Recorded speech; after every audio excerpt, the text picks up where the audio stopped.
السلام عليكم ورحمة الله وبركاته. خير شرفت له سو دhowaada. Muuqaalkan maanta waxaan rabnaa ku dul istaagno qodob aad muhiim u ah kaasoo ah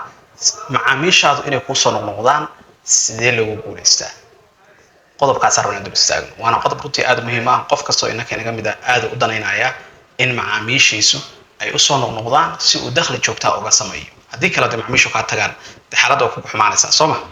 Marka qodobkaas aan rabnaa insha Allah aynu dul istaagno. intaana marka muuqaalka u gelin waxaan kaa codsanayaa inaad bogga follow garaysid haddaadan ama subscribe ku dhufatid muuqaalkana aad like garaysid aad baad mahadsanta intaa kadib marka qodobkeena nu dul istaagi doonaa waan soo koobi doonaa insha Allah haddii ilaah yiraahdo macaamiisha inay ku soo noqdaan maxaad ugu baahantahay waxaad ugu baahan tahay macaamiil soo noqonaysa laba faa'iido ku jirta faa'iidada koobaad dee dakhli joogto ah baa ku soo xaroonaya inaan macaamiishaada 100 macaamiil baa kugu xiran boqolkii si joogto ah bil walba kugu yimaadaan dee dakhli joogto ah baa ku imaanaya waa qodobka labaad macaamiisha hadday ku soo noqdaan macaamiilka ileen waa marka businesskaada way ka heleen weeye macaamiil kale baa laga yaabaa inay kugu xidhaan oo dhahaan meel heblaan jooga meel hebla igu soo mar meel hebla aan sii marno meel hebla wax ka gadano halkaana marka waa double lacagtaada way kordhaysaa labadaa faa'iido ayaa ku jira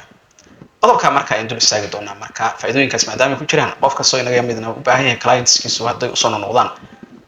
sidee lagu gaaraa baan rabnaa dul istaag insha Allah haddii ilaahay marka waxaan rabnaa 9 qodob inaan ku soo aruursho warkaan waa soo aruurinaya oo aad ku hanan kartid in macaamiisha soo noqdaan oo maanta practically u furin kartid qodobka koowaad waxa weeye inta ay ka filayaan in ka badan si adeegaada iyo productigaada ama ka dhig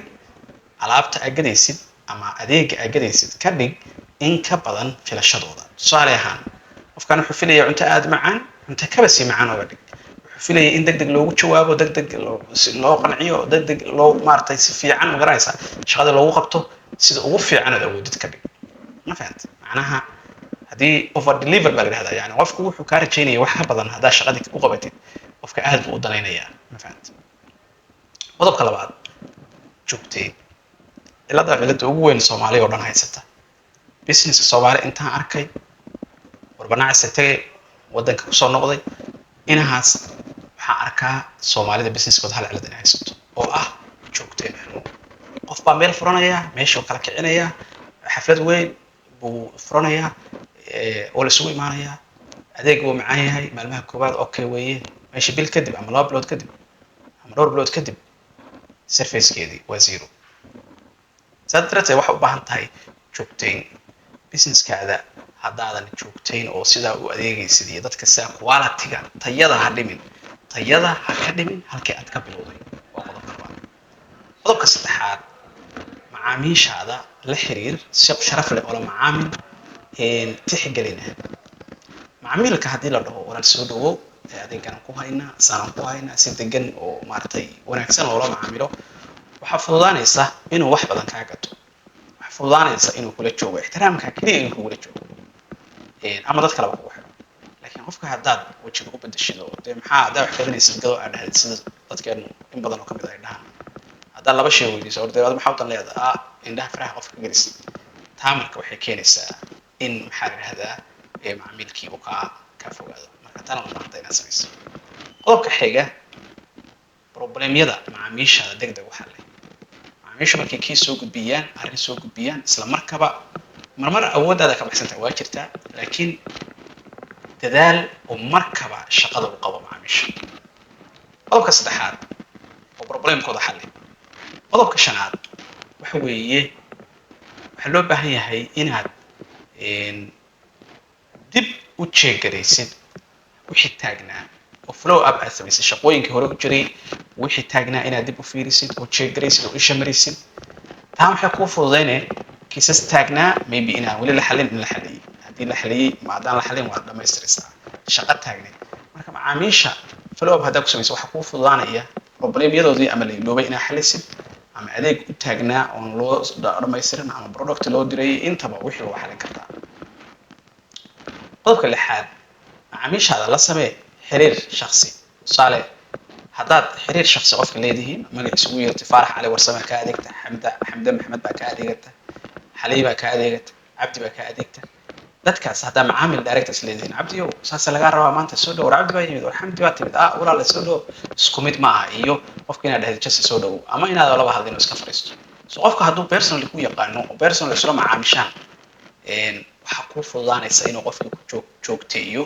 oo uu maaragtay uusan kaa dhamaan qodobka toddobaad adeega ama alaabtii markaad siisid yani servicekii markaad macmiilka siisid kadib waxaa loo baahay waxa la after sale service after sale marka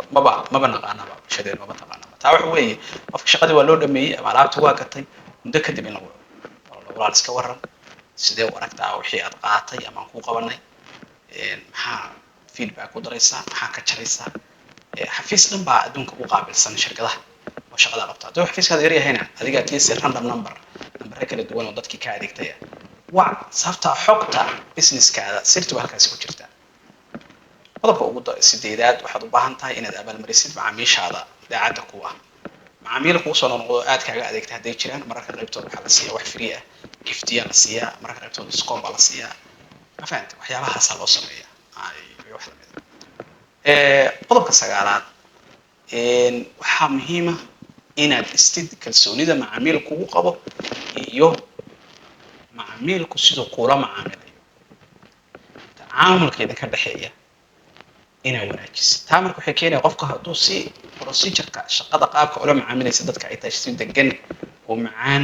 oo surfaceka qofka sida ugu macaan loogu qabanayo ama productiga qofka sida ugu macaan loogu qabanayo oo loogu fulinayo shaqada loogu qabanayo oo smooth ah qofka waxaa u fududaanaysa inuu adiga kusoo aado mar walba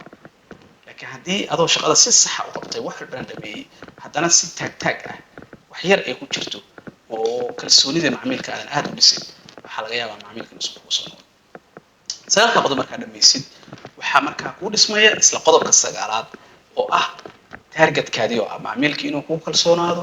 macaamiilkii inuu happy kugu ahaado markuu kaa adeeganayo ama kula joogo macaamiilkii inuu kugu qanacsanaado oo kaa fogaan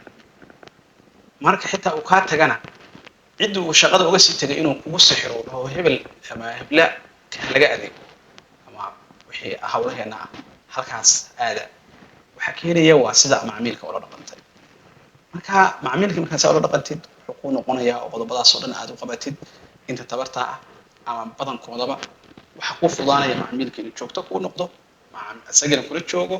macaamiil badanna kuu keeno hadduu isaga xitaa bedelmayana mid kale kugu soo bedelo shaqooyinkaas oo dhan kuu fudaanaya waxaan rajaynayaa muuqaalkan ku noqday mid informative ah. Salaam calaykum.